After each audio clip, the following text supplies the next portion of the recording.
Hello student, welcome to our English class. We are going to start our poem A Thing of Beauty by John Keats. First of all, I want to tell you about the poet John Keats. He was a British romantic poet. Although trained to be a surgeon, he decided to devote himself completely to the poetry. He delights his readers through the gifts of his language. He sees beauty in everything, and he writes, "A thing of beauty is a joy forever." Now I want to give you a brief introduction about the poem. The poem is based on a Greek legend in which Endymion, a beautiful young shepherd poet, has a vision of Cynthia, the moon goddess. He decided to see her through the forest and the sea. The poem states that the beauty removes our pall means covering, of unhappiness and provides joy. The beautiful thing of the nature are the permanent source of joy and make our lives sweet, soothing and happy. The nature is an endless treasure of beauty. So that's the introduction of the poem. Now let's begin our poem with complete explanation. Let's start. A thing of beauty is a joy forever. Its loveliness increases. It will never pass into nothingness, but will keep a bower quiet for us and a sleep full of sweet dreams and health and quiet breathing. The poet want to say that the thing of beauty is a joy forever. That is, it is a perennial joy. Perennial means forever. सदा के लिए, यानी ये beauty क्या है, हमेशा के लिए खुश कर देने वाली चीज़ है. It's beauty goes on increasing, और ब्यूटी बढ़ती ही जाती है. It will never be reduced into nothingness. Nothingness it means a thing of no value. क्या होता है कि ये कभी भी नथिंगनेस में रिड्यूस नहीं होती, मतलब कभी ख़त्म नहीं होती. इट गिव्स अस पीस, हमें शांति देती है. It provides as a peaceful bower for us, that is it gives a pleasant shelter. Bower means होता है a pleasant place into shade under a tree. It means ये हमें क्या देती है, एक पीसफुल जगह देती है, प्लेजेंट शेल्टर देती है. It gives us a sound sleep which is full of sweet dream, health and peaceful breathing. और हमें क्या देती है, एक साउंड स्लीप, यानी एक आराम की नींद देती है जो कि स्वीट ड्रीम्स से भरी होती है. हेल्थ अच्छी रहती है हमारी, पीसफुल ब्रीदिंग रहती है. किससे? थिंग ऑफ ब्यूटी से. यानी कोई भी सौंदर्य की चीज़ हम देखते हैं, नेचर को हम देखते हैं जब.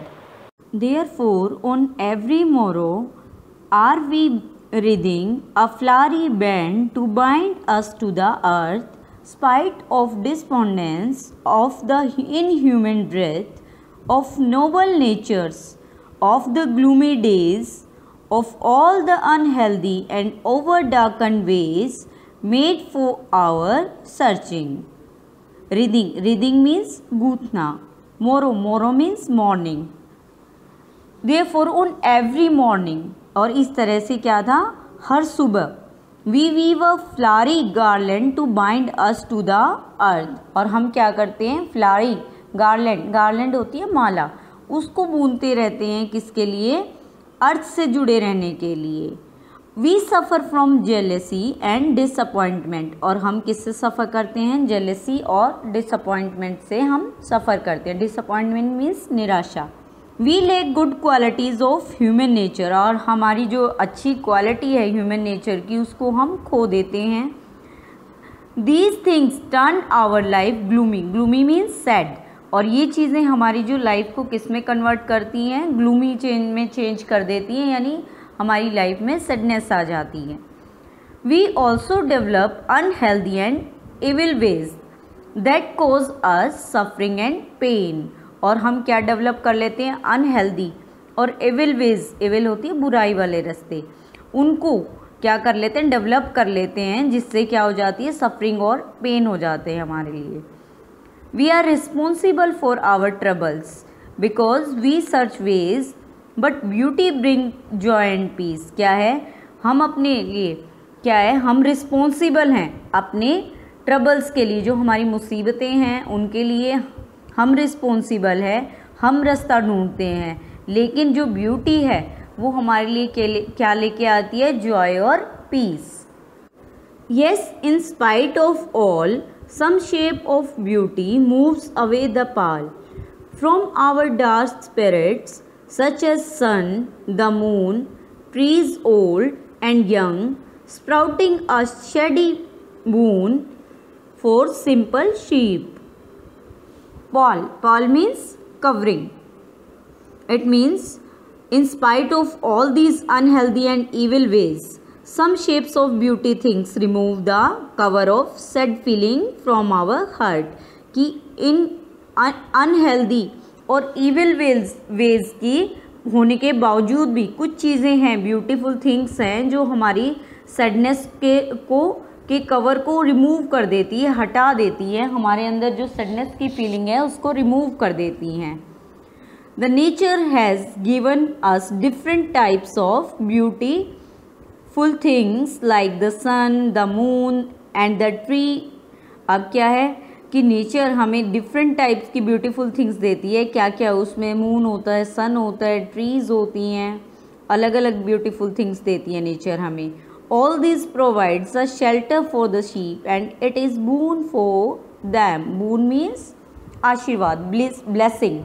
क्या है वो? हमें भी, साथ में शिप को भी, सबको मतलब शेल्टर देती है नेचर, सारी चीज़ें, और वो हमारे लिए एक ब्लेसिंग की तरह है नेचर।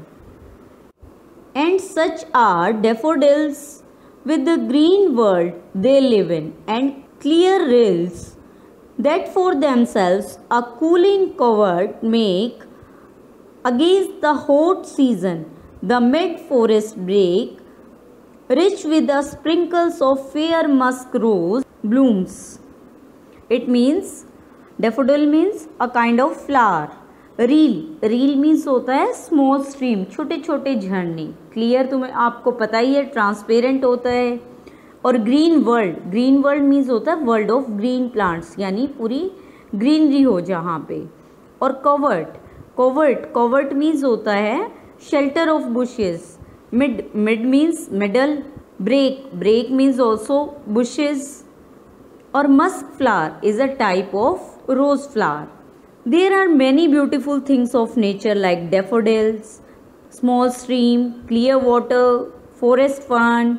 ये सारी चीज़ें, बहुत सारी नेचर की क्या है, सुंदर सुंदर चीज़ें हैं, ब्यूटीफुल थिंग्स हैं। डेफोडिल आ गया इसमें, स्मॉल स्ट्रीम्स हो गए, झरने हो गए, फॉरेस्ट हो गई, बुशेज हो गई। Protect from the hot season, ये सारी चीज़ें हमें हॉट सीजन से बचाती हैं।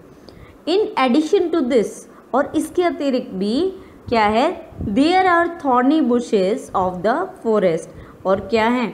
थॉर्नी बुशेस भी हैं, जो झाड़ीदार जो बुशेस होती हैं वो भी फॉरेस्ट में हैं।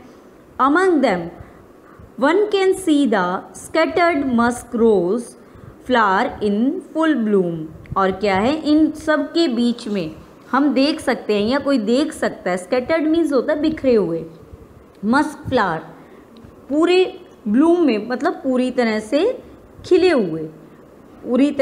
हुए, वो क्या देख सकते हैं हम, फ्लावर्स को, मस्क रोज को हम देख सकते हैं। There are sources of beauty and makes our life happy and sweet. बहुत सारे सोर्सेज हैं ब्यूटी के जो हमारी लाइफ को क्या बना देती है, हैप्पी और स्वीट बना देती है।